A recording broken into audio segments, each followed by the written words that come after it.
Hello সবাইকে, চলে এসেছি আর একটা নতুন ভিডিও নিয়ে। তোমরা কেমন আছো? আশা করি সবাই ভালো আছো। তো ছোটোবেলায় মা আমাদের যেমন স্কুলে কলেজে যেমন টিফিন করে দিত একদম অল্প মশলা অল্প তেল দিয়ে, তো সেই রকম টাইপের আমি চাউমিন আজকে করতে চলেছি। তো তোমরা ভিডিও পুরো লাস্ট অবধি দেখো। তো প্রথমে আমি যে চাউমিনটা করেছি ওটা ক্লাসিক চাউ, এটা সব দোকানেই তোমরা পেয়ে যাবে, মোটামুটি মুদিখানার দোকানে। তো সেই চাউমিনটা আমি প্রথমে জল গরম হলে ওই চাউমিনটা আমি সেদ্ধ করতে দিয়েছি, তারপরে আলু দেব। কারণ আমরা ছোটোবেলায় যখনই স্কুলে আমাদের চাউমিন দিত আলু শুধু দিত, তার মধ্যে কোনো মশলাপাতি কিছুই দিত না। তো ওইটা সিদ্ধ হয়ে যাওয়ার পরে আমি ওটা ঢেলে নিয়েছি। প্রথমে গরম জলটা আমি ঢেলে দিয়েছি, তারপরে অল্প করে ওর মধ্যে ঠান্ডা জল দিয়েছি। আর এদিকে আমি আলুটা কেটে নিয়েছি কুচি কুচি করে। তো তোমরা যেমন সাইজের আলু তোমরা কেটে চাও সেই রকম তোমরা আলু দেবে। তো কুচি কুচি করে কেটে নিয়ে এদিকে তেল গরম হতে দিয়েছি কড়াইতে। তো তেল গরম হয়ে গেলে আমি আলুটা দিয়ে দিয়েছি ভাজতে। তার মধ্যে আমি নুন হলুদ দিয়ে আমি হালকা করে ভাজা করে নিচ্ছি।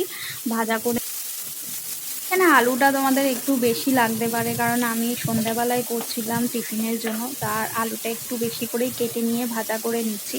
তো রাত্রিবেলা আমি খাবো বলে অল্প একটু এখান থেকে ভাজা করে তুলে নিয়েছি, আর বাদ বাকিটুকু আমি চাউমিনে দিয়েছি। তো এইখানে নুন হলুদ দিয়ে আমি নাড়িয়ে চাড়িয়ে ঢাকা দিয়ে কিছুক্ষণের জন্য রেখে দিয়েছি ভাজা হওয়ার জন্য। তারপরে আমি একটা গোটা মিডিয়াম সাইজের পেঁয়াজ কেটে দিয়েছি। পেঁয়াজটা তোমাদের অপশনাল, পেঁয়াজ আর মশলা অপশনাল, বারবার করেই বলে দিচ্ছি। পেঁয়াজ ছাড়া তোমরা করতে পারো, মশলা ছাড়াও করতে পারো। তো যাদের মশলা ভালো লাগে তারা মশলা দিয়ে করবে, আর যেহেতু বাচ্চাদের জন্য স্কুলের স্টুডেন্টদের জন্য করবে তো মশলা না দেওয়াই ভালো। আর যদি একান্তই মশলা দিতে চাও তো জিরের গুঁড়োটা দেবে না, ধনে গুঁড়োটা দেবে। জিরের গুঁড়ো দিলে একটু কাঁচা কাঁচা গন্ধ লাগে, তো জিরের গুঁড়োটা দেবে না, ধনের গুঁড়ো দেবে। তারপরে একটু গ্রেভির জন্য আমি এখানে টমেটো সস দিয়েছি আর অল্প একটু সোয়া সস দিয়েছি। সোয়া সস একদম আমি অল্প দিয়েছি, এখানে ঢাকনির মধ্যে ঢেলেছি কিন্তু পুরো ঢাকনিটা আমি ঢালিনি, অল্প একটু ঢেলেছিলাম, অল্প একটুই দিয়েছি। দিয়ে অল্প একটু জল দিয়েছি, ওর মধ্যে জল দিয়ে আমি ভালো করে নাড়াচাড়া করে রেখেছি।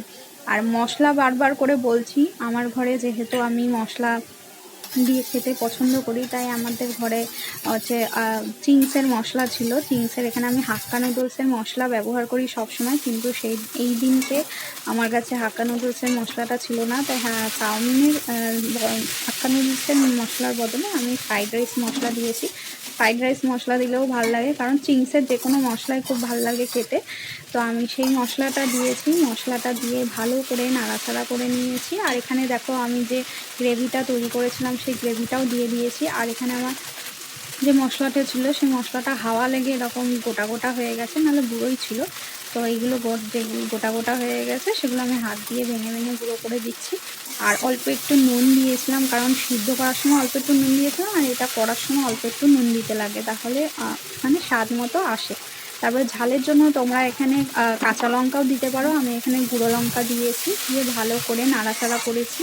আমি এখানে ঝরঝরে টাইপের করিনি, কারণ একটুখানি গ্রেভি মতো করেছিলাম। তো এখানে দেখো চাউমিনটা প্রায় হয়েই এসেছে, তোমরা বাড়িতে ভালো করে ট্রাই করে দেখতে পারো। যদি ঝরঝরে করতে চাও তাহলে এখানে যে গ্রেভিটা তৈরি করেছিলাম সেই গ্রেভির মধ্যে জল দেবে না, শুধু জাস্ট টমেটো আর সয়া সস দিয়েই নাড়িয়ে নেবে। তো এখানে দেখতেই পাচ্ছ আমি নিয়ে বসেছি এখানে খাওয়ার জন্য। তো কেমন লাগলো ভিডিওটা অবশ্যই কমেন্ট করে বলবে। আর আমার চ্যানেল যদি সাবস্ক্রাইব না করে থাকো তো অবশ্যই সাবস্ক্রাইব করে